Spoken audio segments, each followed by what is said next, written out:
Chers amis, chers abonnés, bonjour. Nous sommes le jeudi 1er janvier 2026. Ça y est, le passage vers 2026 est fait. J'espère que vous allez bien, que vous avez pu fêter un petit peu. Et puis, je vais vous procéder à un tirage un peu particulier. C'est le tirage astrologique pour l'année à venir. Alors, je vous conseille, bien sûr, si vous ne connaissez pas votre ascendant, de vous regarder dessus. Alors vous pouvez les voir, il vous suffit d'avoir l'heure, le lieu de naissance et bien sûr la date, vous l'avez en principe. Et donc par exemple sur le site Astrothème, vous pouvez faire ça, astrothème.fr, et donc vous avez une possibilité d'avoir votre ascendant. Alors chaque signe aura 2 cartes, donc issues de l'oracle de l'intégration, et puis vous avez le choix également à la fin de la guidance. Ça sera rapide, hein, c'est pendant 10 minutes la vidéo. Donc ça va, j'ai pas le temps de m'éterniser sur chacun des signes, mais vous ferez bien sûr le distinguo un peu vous de ce qui vous concerne. Et puis à la fin, vous aurez le choix entre les 6 cartes de l'oracle des anges. Donc je laisse faire votre choix. Optez déjà pour une des cartes, 1, 2, 3, 4, 5, 6. Et ça sera une guidance supplémentaire, donc qui viendra à vous pour cette année, comment l'aborder, comment la percevoir.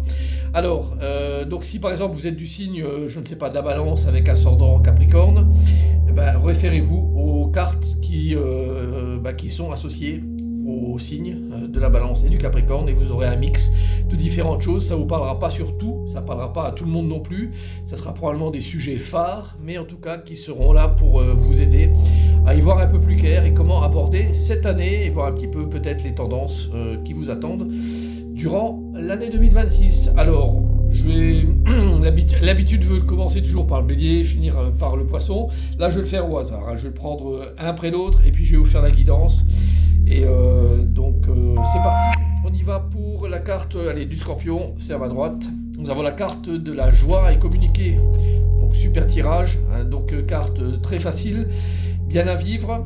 Communication, donc lien avec des personnes et la joie. Donc ça inonde votre année, donc c'est plutôt un bon tirage pour le Scorpion. Je connais pas, j'ai pas vu, tout a été fait au hasard. Mais pour le Scorpion, vous avez vraiment un très très bon tirage, hein. Alors, je vous fais pas de guidance dessus, hein, bien sûr, vous allez vous-même faire le distinguo. Allez, on continue avec le Capricorne. La carte de la confusion, perdition et se divertir, plaisir. Vous pouvez par exemple associer les 2 cartes-là en disant, tiens, si je me sens un peu perdu, je laisse, je me détends, je pense à des choses légères. Donc c'est comme ça que vous pouvez par exemple faire votre guidance. Alors, la carte de la Balance. La Balance, nous avons la carte de la femme, l'animus et l'énergie, l'excitation. Femme, c'est peut-être vous, hein, si vous êtes une personnalité féminine, donc signe ou ascendant Balance, donc c'est peut-être de vous dont on parle. Et ça veut dire à ce moment-là que vous êtes très très très concerné, vous êtes très axé sur vous avec plein de choses à développer. Ça peut être une personne également extérieure, féminine, qui entre en ligne de compte dans votre vie durant cette année 2026. Et l'énergie excitation, donc c'est une bonne carte également. Allez, on y va avec le Taureau. Le Taureau, on a la descente, décrochage et la carte du blanc, protection. Alors, pour le Taureau, ça parle en général de retoucher la terre ferme. C'est le meilleur moyen de sortir de choses qui sont inconfortables. En général, c'est ça. Et la carte de la protection derrière est pour dire, ok, on est protégé à ce niveau-là et il faudra se servir justement le fait de retoucher le plancher des vaches pour rebondir de manière très positive. Ça parle de ça. Allez, on y va avec la carte du Cancer. Nous avons la carte de la tristesse, déception et la carte du Nirvana, sommet. Alors, c'est un tirage en demi-teinte, hein. Ça peut être des choses qui soient vraiment soit des illusions, soit des choses qui montent très vite. Donc, c'est pas un yo-yo, mais peut-être deux situations dans lesquelles on a des choses où on devrait peut-être pas non plus se laisser prendre par cette tristesse et au contraire vivre des choses qui sont absolument magnifiques. Ça peut parler de ça. Alors, on continue avec le Bélier. Alors, le Bélier, nous avons accepté l'engagement et la carte de l'anxiété et de l'angoisse.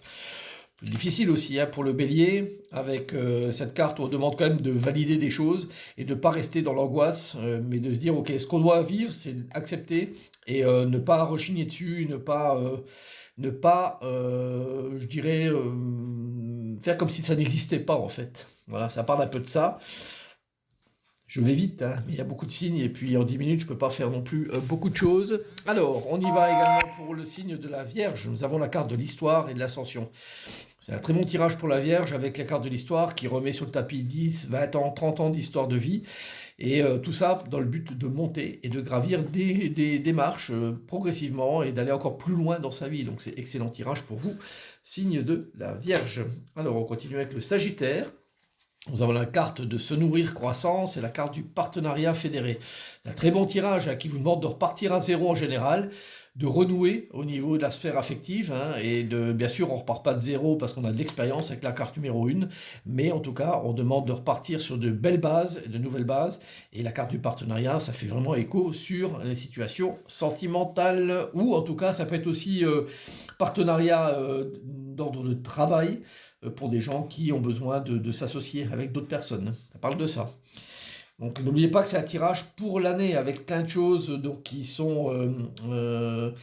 peuvent être véhiculées au travers des cartes.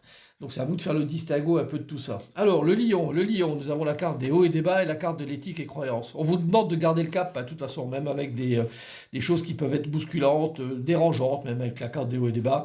Mais gardez votre éthique droite.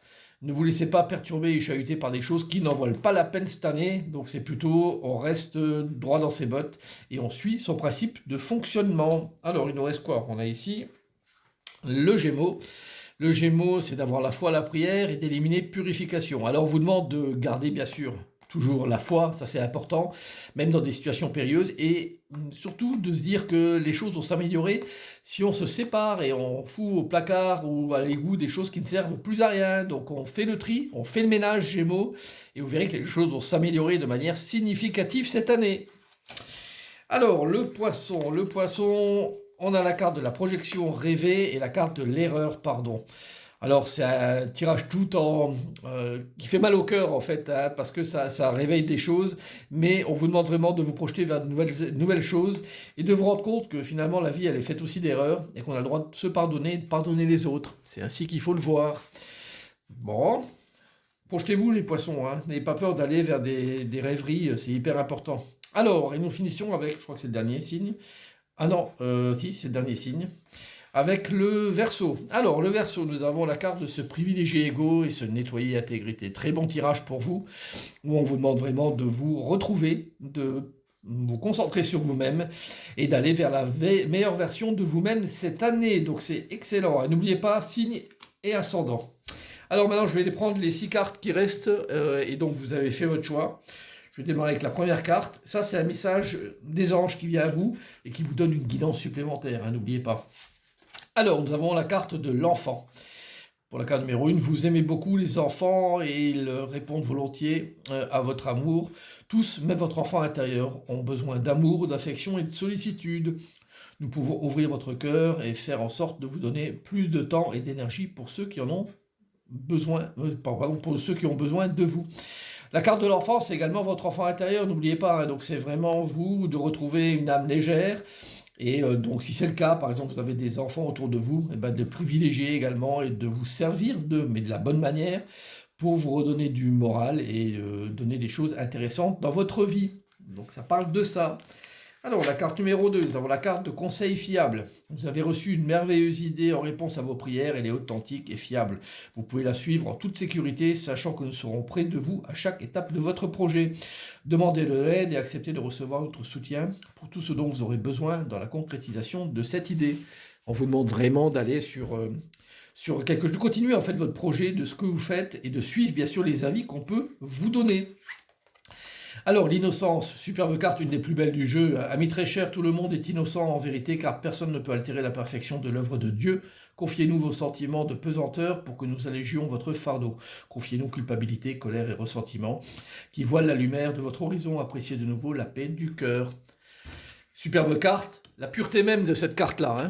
Alors, la carte de rien à craindre, vous êtes en sécurité, la divine providence et l'ordre universel contrôlent la situation dans laquelle il vous suffit d'inclure des pensées et des sentiments d'amour pour vous assurer que les meilleurs résultats possibles en découlent et vous parviennent sans effort. Voilà, la carte de la joie pour la 5e, la joie est l'énergie la plus élevée, elle naît de votre gratitude pour les cadeaux de chaque instant, de la sensation magique que tout est possible. Elle vous permet d'attirer le meilleur et de créer présent et futur à leur niveau le plus élevé. Et pour finir, nous avons « Il est temps de partir ».